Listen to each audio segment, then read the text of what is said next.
ಸೂರ್ಯಾಸ್ತದ ವೇಳೆಯಲ್ಲಿ ಮಾಡಬೇಕಾದ ಮತ್ತು ಮಾಡಬಾರದ ಕೆಲಸಗಳು.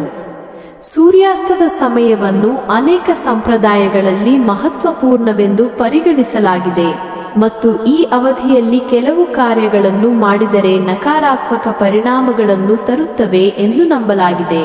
ಈ ಸಮಯದಲ್ಲಿ ಸಾಮಾನ್ಯವಾಗಿ ಮಾಡಬಾರದು ಎಂದು ಸಲಹೆ ನೀಡುವ ಆಚರಣೆಗಳ ಬಗ್ಗೆ ಹೆಚ್ಚು ವಿವರವಾದ ಮಾಹಿತಿ ಇಲ್ಲಿದೆ. ಸೂರ್ಯಾಸ್ತದ ಸಮಯದಲ್ಲಿ ಏನು ಮಾಡಬಾರದು? ನಿಮ್ಮ ಮನೆಯನ್ನು ಕತ್ತಲೆಯಲ್ಲಿ ಇಡಬೇಡಿ. ಸೂರ್ಯಾಸ್ತದ ನಂತರ ಮನೆಯನ್ನು ಕತ್ತಲೆಯಲ್ಲಿ ಇಡುವುದರಿಂದ ನಕಾರಾತ್ಮಕ ಶಕ್ತಿಗಳು ಮನೆಯೊಳಗೆ ಪ್ರವೇಶಿಸಿ ಮನೆಯ ಶಾಂತಿಯನ್ನು ಕದಡುತ್ತದೆ ಎಂದು ನಂಬಲಾಗಿದೆ. ಸಾಂಪ್ರದಾಯಿಕವಾಗಿ ದೀಪಗಳನ್ನು ಹಚ್ಚುವುದು ಅಥವಾ ದೀಪಗಳನ್ನು ಆನ್ ಮಾಡುವುದು ಸಕಾರಾತ್ಮಕತೆ ಮತ್ತು ಸಮೃದ್ಧಿಯನ್ನು ಸ್ವಾಗತಿಸಲು ಶಿಫಾರಸು ಮಾಡಲಾಗುತ್ತದೆ. ಉಗುರು ಮತ್ತು ಕೂದಲನ್ನು ಕತ್ತರಿಸುವುದನ್ನು ತಡೆಯಿರಿ. ಸೂರ್ಯಾಸ್ತದ ಸಮಯದಲ್ಲಿ ಉಗುರು ಅಥವಾ ಕೂದಲನ್ನು ಕತ್ತರಿಸುವುದು ಅಶುಭವೆಂದು ಪರಿಗಣಿಸಲಾಗುತ್ತದೆ. ಈ ನಂಬಿಕೆಯು ಪ್ರಾಚೀನ ಆಚರಣೆಗಳು ಮತ್ತು ದಿನದ ಪರಿವರ್ತನೆಯ ಸಮಯದಲ್ಲಿ ನೈರ್ಮಲ್ಯ ಮತ್ತು ಆಧ್ಯಾತ್ಮಿಕ ಯೋಗಕ್ಷೇಮದ ಬಗ್ಗೆ ಮೂಢನಂಬಿಕೆಗಳಿಗೆ ಸಂಬಂಧಿಸಿದೆ. ಮುಸ್ಸಂಜೆ ಸಮಯದಲ್ಲಿ ಮಲಗಬೇಡಿ. ಮುಸ್ಸಂಜೆ ಸಮಯದಲ್ಲಿ ಸೂರ್ಯಾಸ್ತದ ಸ್ವಲ್ಪ ಮೊದಲು ಮತ್ತು ನಂತರ ಮಲಗುವುದನ್ನು ಸಾಮಾನ್ಯವಾಗಿ ವಿರೋಧಿಸಲಾಗುತ್ತದೆ. ಇದು ಸೋಮಾರಿತನ, ಅನಾರೋಗ್ಯ ಮತ್ತು ಶಕ್ತಿಯ ನಷ್ಟಕ್ಕೆ ಕಾರಣವಾಗುತ್ತದೆ ಎಂದು ನಂಬಲಾಗಿದೆ.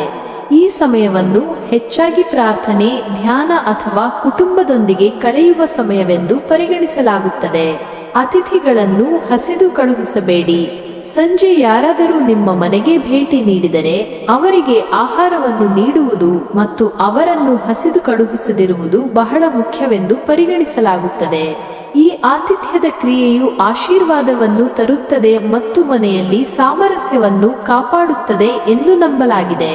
ಅತಿಥಿಗೆ ಆಹಾರವನ್ನು ನಿರಾಕರಿಸುವುದು ದೇವತೆಗಳನ್ನು ಅಸಂತುಷ್ಟಗೊಳಿಸುತ್ತದೆ ಮತ್ತು ದುರದೃಷ್ಟವನ್ನು ತರುತ್ತದೆ ಎಂದು ಭಾವಿಸಲಾಗಿದೆ. ವಸ್ತುಗಳನ್ನು ಸಾಲವಾಗಿ ನೀಡುವುದು ಅಥವಾ ಪಡೆಯುವುದನ್ನು ತಪ್ಪಿಸಿ.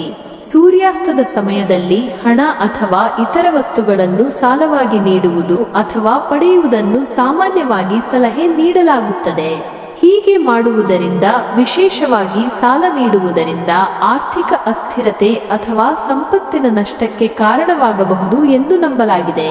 ಇದು ಲಕ್ಷ್ಮೀ ದೇವಿಯು, ಸಂಪತ್ತಿನ ದೇವಿ, ಅಸಂತುಷ್ಟಳಾಗುತ್ತಾಳೆ ಎಂಬ ನಂಬಿಕೆಗೆ ಸಂಬಂಧಿಸಿದೆ. ಈ ನಂಬಿಕೆಗಳು ಸಾಂಸ್ಕೃತಿಕ ಸಂಪ್ರದಾಯಗಳಲ್ಲಿ ಬೇರೂರಿವೆ ಮತ್ತು ಮನೆಯಲ್ಲಿ ಶಾಂತಿ, ಸಮೃದ್ಧಿ ಮತ್ತು ಯೋಗಕ್ಷೇಮವನ್ನು ಕಾಪಾಡಿಕೊಳ್ಳಲು ಮಾರ್ಗಸೂಚಿಗಳಾಗಿ ಕಾರ್ಯನಿರ್ವಹಿಸುತ್ತವೆ. ಅವು ವೈಜ್ಞಾನಿಕ ಆಧಾರವನ್ನು ಹೊಂದಿಲ್ಲದಿರಬಹುದು, ಆದರೆ ಅವು ಪ್ರಕೃತಿಯ ಲಯಗಳ ಬಗ್ಗೆ ಮತ್ತು ಕೆಲವು ದೈನಂದಿನ ಆಚರಣೆಗಳ ಪ್ರಾಮುಖ್ಯತೆಯ ಬಗ್ಗೆ ಆಳವಾದ ಗೌರವವನ್ನು ಪ್ರತಿಬಿಂಬಿಸುತ್ತವೆ.